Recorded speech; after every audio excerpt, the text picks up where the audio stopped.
Olá pessoal, bem-vindos ao canal Medicina em Class. Eu sou o professor Gilvano Amorim e esse é o nosso curso de eletrocardiografia básica. Nós estamos na nossa aula de número 26 e esta, pessoal, é a aula de fechamento do tema de condução sinoatrial, dos distúrbios da condução sinoatrial. Eu chamei essa aula, pessoal, de semiologia do intervalo PP, porque ele precisa ser examinado. O intervalo PP precisa ser avaliado, porque ele contém os segredos de algumas diferenciações importantes, como eu trouxe casos aqui com vocês. Então vamos nos lembrar, em primeiro lugar, que quando nós falamos de condução sinoatrial, precisamos nos lembrar que a onda P, que é o primeiro evento do ciclo elétrico registrado no eletrocardiograma de superfície, ela é resultado da contração atrial. Claro, já falamos sobre isso. E essa contração atrial, ela é posterior ao evento da condução sinoatrial. Então, o que nós vamos observar no eletrocardiograma são sinais que nos vão permitir concluir um evento que já aconteceu. Então, eu preciso, pessoal, olhar para a onda P com uma espécie de olhar retrógrado. E eu não tenho outro elemento, outro recurso no eletrocardiograma de superfície que não olhar o intervalo PP. O intervalo PP, ou seja, a cadência da ocorrência das ondas P, o espaçamento entre as ondas P, diante da sua regularidade, diante da eventual ausência de onda P, vai me ajudar a diagnosticar bloqueio sinoatrial. Lembrando, né, pessoal, nós temos bloqueio sinoatrial de primeiro grau, é aquela condição em que a condução sinoatrial está aumentada, porém, todo estímulo advindo do nó sinusal ganha as regiões atriais, nenhum deixa de ser conduzido. Esse tipo de bloqueio, pessoal, eu não consigo fazer diagnóstico pela eletrocardiografia clássica, convencional de superfície, porque eu vou olhar ondas P e elas serão sempre normais, afinal, toda condução, todo estímulo sinoatrial tem a sua condução. No segundo grau, alguns estímulos sinusais são conduzidos, outros não são conduzidos. Há 2 aulas atrás falamos sobre isso. Então nós vamos ter um fenômeno chamado fenômeno de Wenckebach. E aí você vai se lembrar da parábola que mencionamos na aula passada. Então, quando eu tenho um encurtamento dos intervalos PP, até que uma onda P não seja gerada, porque o estímulo sinusal não chega até as regiões atriais, nós temos o MOPTIS 1. Então, bloqueio sinoatrial de segundo grau, MOPTIS 1, e esse encurtamento do intervalo PP, resultado do alongamento progressivo da condução sinoatrial, é o fenômeno de Wenckebach. Se ficou dúvida aí na sua cabeça, se parecia mais lógico que o intervalo PP ficasse cada vez mais aumentado, mais alongado, volta lá na aulinha da parábola do chapa preguiçoso, que você vai tirar essa dúvida através de um interessante recurso pedagógico. Ainda de segundo grau, pessoal, nós temos o MOPTIS 2. O MOPTIS 2 é aquele que de repente, sem sinal prévio, sem aviso prévio, de repente uma onda P não se gera, ou seja, um estímulo não consegue transpor os limites para alcançar as paredes atriais e gerar então a sua contração atrial.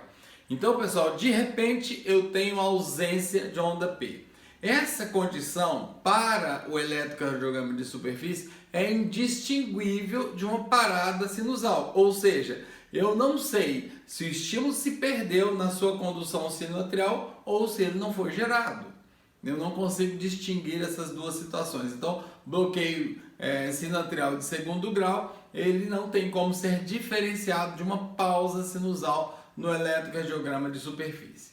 Já o bloqueio sinoatrial de terceiro grau, e aqui eu estou revisando nessa introdução da aula de semiologia do intervalo PP, no bloqueio sinoatrial de terceiro grau, nenhum estímulo sinusal consegue galgar as regiões atriais. Portanto, o comando é outro que não sinusal.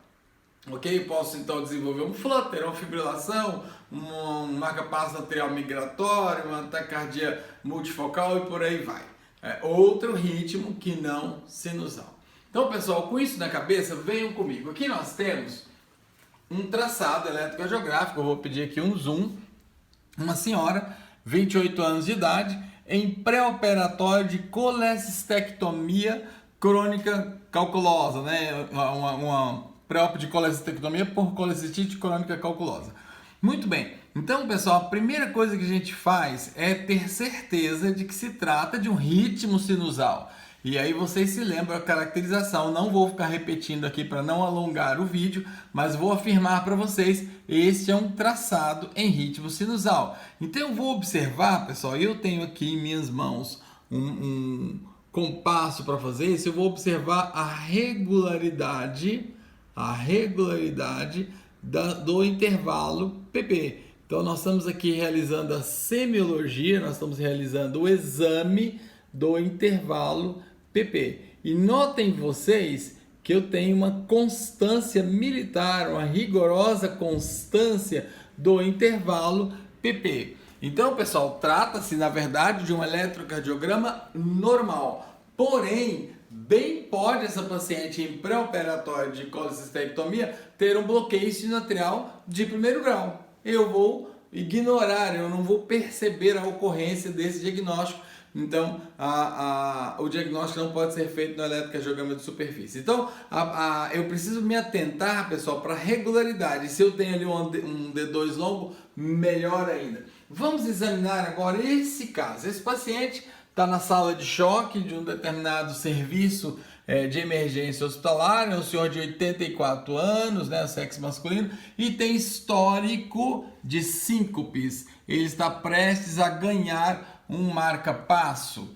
Olha só, então vamos observar, pessoal, eu já vou pegar aqui direto para o meu D2 e vou já afirmar para vocês que se trata de ritmo sinusal. Pessoal, isso é sério, eu preciso, para fazer esta análise, eu preciso ter certeza de que meu ritmo é sinusal. Se o ritmo não é sinusal, qualquer outro ritmo, não há por que falar em condução sinoatrial. Óbvio, né? Então vamos pegar aqui, pessoal, vamos criar, aqui com o meu compasso adaptado, vamos criar um sequenciamento. Observem aqui, pessoal, na realidade, se você olhar esse intervalo RR, ou se a gente quiser dizer o intervalo PP, que eles são correspondentes, e se a gente observar aqui, há uma pausa, há um buraco aqui em que eu não tenho aparecimento de onda P. Então, nesse momento aqui, uma onda P não compareceu. Vamos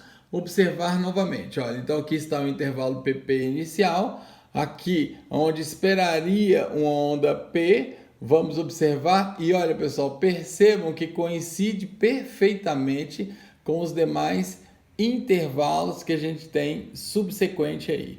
Então, pessoal, eu quero que vocês notem que nessa condição, aquele intervalo PP decorrente da ausência de onda P, ou seja, aquele intervalo PP maior, ele será múltiplo do intervalo PP básico. Então, se ele for o dobro, significa dizer que faltou uma onda P. Se ele for o triplo, significa que faltaram duas ondas P. E aí, pessoal, é exatamente essa situação em que eu não consigo distinguir para vocês se se trata de um bloqueio sinoatrial de segundo grau, MOPTIS 2, ou se uma pausa sinusal. Em outras palavras, será que o estímulo sinusal não foi gerado ou será que uma vez gerado ele não foi conduzido? O eletrocardiograma de superfície não consegue me responder isso. Mas eu e você, pessoal, não podemos deixar de atentar, não podemos deixar de diagnosticar esta situação aqui. Então nós temos um paciente que pode apresentar pausa sinusal ou um bloqueio sinoatrial de segundo grau, MOPTIS 2. Vamos ver agora esse caso. Olha só, nós temos uma senhora de 79 anos de idade, com histórico de tontura. E já de cara, né, pessoal, que fazendo esse olhar, esse é o D2 longo. Eu estou referindo isso para vocês porque não está identificado. E devo lembrar que trata-se de um ritmo sinusal. Eu já estou afirmando isso para vocês, para a gente não perder tempo, mas não deixem de observar como é que se faz a caracterização do ritmo sinusal. Então, eu gostaria de vir aqui, pessoal, vou começar desse aqui, ó. Olha só, eu tenho então um intervalo PP, vou ajustar o meu compasso aqui. Muito bem, aqui está onde deveria ter o intervalo, onde deveria cair a próxima P, ela está ausente. Mas se eu considerar a partir desse espaço, olha como dá perfeito, pessoal. E a partir daí, olha como segue perfeito. Ou seja, nós temos mais um caso em que estamos diante de uma condição em que falta uma onda P, onde ela era esperado, dada a cadência rítmica irregular do ritmo sinusal, e aí eu tenho um espaço que é múltiplo de 2, que é o dobro do espaço do intervalo PP básico, denotando que falta uma onda P ali naquele espaço. Ok, pessoal? De novo, não posso diferenciar de bloqueio sinatrial de segundo grau MOPTIS 2 de uma pausa sinusal. Não há como fazermos esta distinção. Venham comigo, vamos ver mais um traçado. Pessoal, esse traçado é bastante interessante. Eu quero pedir perdão para vocês pela qualidade técnica do traçado. Ele não é um traçado tão esteticamente louvável, mas ele é importante na comunicação do que tem para nos ensinar. Trata-se de uma senhora, 63 anos de idade, no terceiro PIN, ou seja, no terceiro dia pós-infarto, e foi feito, ela desenvolveu um IM de parede anterior. Já sabemos que a premissa básica é ser ritmo sinusal, então estou afirmando aqui para vocês que se trata de um ritmo sinusal e vamos observar o intervalo PP que ela apresenta. Então aqui está, vou demarcar. Está aqui o intervalo PP inicial, vamos fazer o nosso acompanhamento e eis que aqui não tem onda P. Agora, pessoal, o que eu quero chamar a atenção aqui é que este intervalo aqui, esse espaço gerado por essas duas P's, aqui eu deveria ter uma P no seu interior, esse espaço ele é menor do que o dobro desse. E a gente viu há pouco que no bloqueio sinatrial de segundo grau eu tenho que esse aqui é o dobro, é o triplo, mostrando que trata-se de um ritmo regular e faltou uma onda P aqui. Olha só, pessoal, então o que eu quero mostrar para vocês nesse caso? O bloqueio, a ausência da onda P, ela vem ali no D2 logo não houve esse registro, mas ela vem se encurtando até que não se gere uma onda P. Essa é a dica que eu quero ensinar. Nem sempre a gente vai conseguir registrar esse encurtamento do PP. Porém, quando eu tenho o momento de pausa, o PP da pausa e o PP da pausa é menor do que o dobro do PP anterior, isso significa que o PP anterior vinha reduzindo. Olha a dica legal. E aí, pessoal, a gente faz um golaço com o diagnóstico de bloqueio sinatrial de segundo grau, MOPTIS 1, e, portanto, com o fenômeno de Wenckebach, que é o encurtamento do intervalo PP precedente àquele momento em que a condução não acontece e, portanto, a onda P não foi gerada. Trata-se de uma complicação relativamente comum no infarto de parede inferior, né, pessoal? Lá na frente, ao longo do nosso curso, nós vamos entender por quê. Então, pessoal, eu quero mostrar mais um eletro, eu vou pedir que se aproxime aqui. Olha só, nós temos agora, saímos da era da faixa etária dos idosos, estamos aqui com um jovenzinho, 14 anos, escolinha de futebol. Nós que aprendemos bem nas indicações de eletrocardiografia, entendemos que quem realiza esporte do ponto de vista regular precisa ter um eletrocardiograma. Assumimos que é ritmo sinusal e vamos observar aqui, pessoal, desse jovenzinho, como é o seu intervalo PP. Olha só, eu estou então apresentando aqui para vocês. Opa, o que está acontecendo aqui?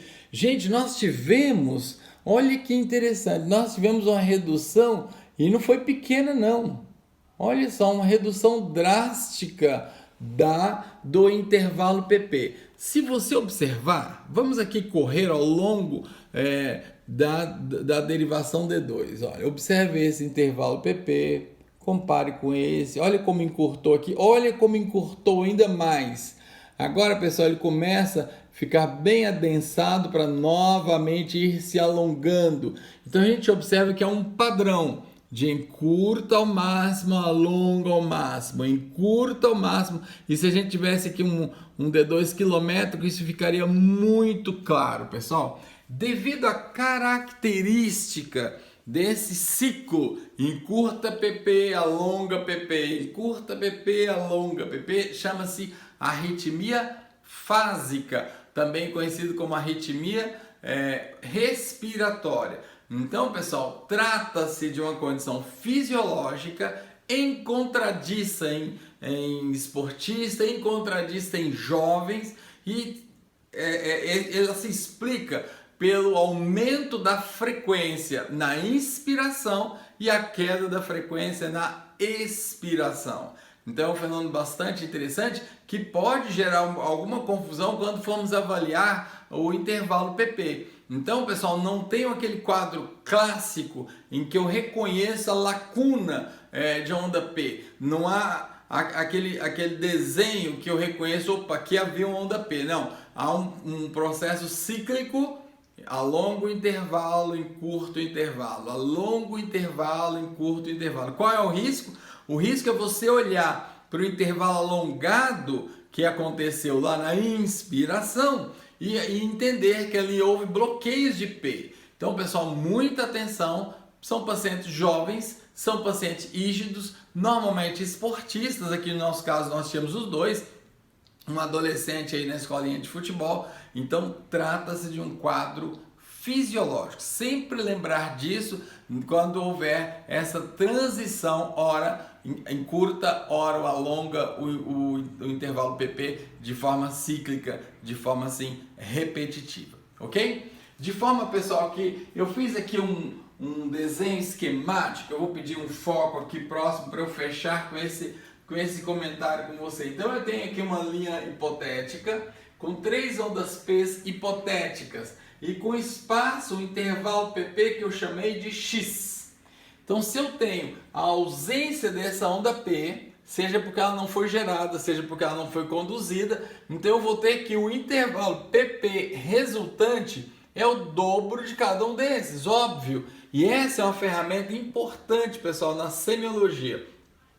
Agora observe aqui esse outro desenho. Eu tenho que o intervalo PP está cada vez mais encurtando e aqui de propósito eu tirei essa onda P. Então esse intervalo PP será menor do que o dobro desse, ao contrário desta situação. Então se a gente chamar de Y será menor do que 2x.